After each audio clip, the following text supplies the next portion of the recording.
So hello guys, welcome to my video for today.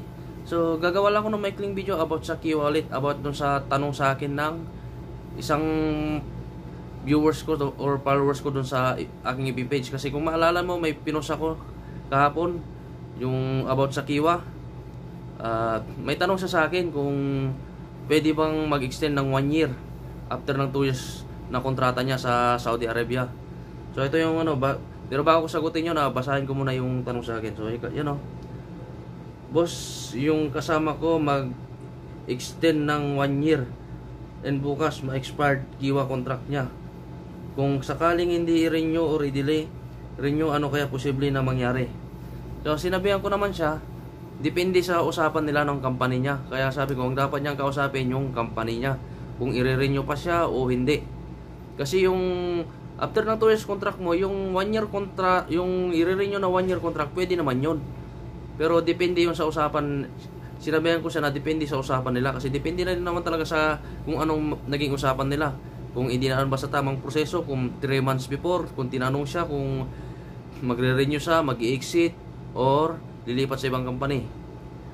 Pero ito, ang usapan daw nila, mag-renew daw ng 1 year lang. Kaya sabi ko, siguraduhin mo sa company mo na i-renew na. Kasi yung Kiwa kasi, pag wala silang usapan doon, di binago, nag-automatic renew lang yun eh. Kasi kagaya sa akin, nung na-finish contract ako, nag-automatic renew yung kontrata ko sa Kiwa ng 2 years. Pero nakalipat pa rin naman ako kasi tinanong ko noon, sir, bakit nag-renew? Kasi sabi niya, mag-automatic renew talaga yan. Kaya yung boss ko dati, ginawa lang, sinendal ako ng Kiwa. Yung nilipatan ko ngayon, yung company ko ngayon, nag-send lang siya ng Kiwa doon sa dati kong company. Sinendan, inaccept ko lang, inaccept din ng dati kong company, yun. Kaya pagdating sa Kiwa, isa pa yun, wag nating i-terminate. At kung gusto nyo din naman ng talagang update na information, kasi ito, nagbabase lang ako sa aking based in my experience, based in my knowledge lang na nalalaman ko.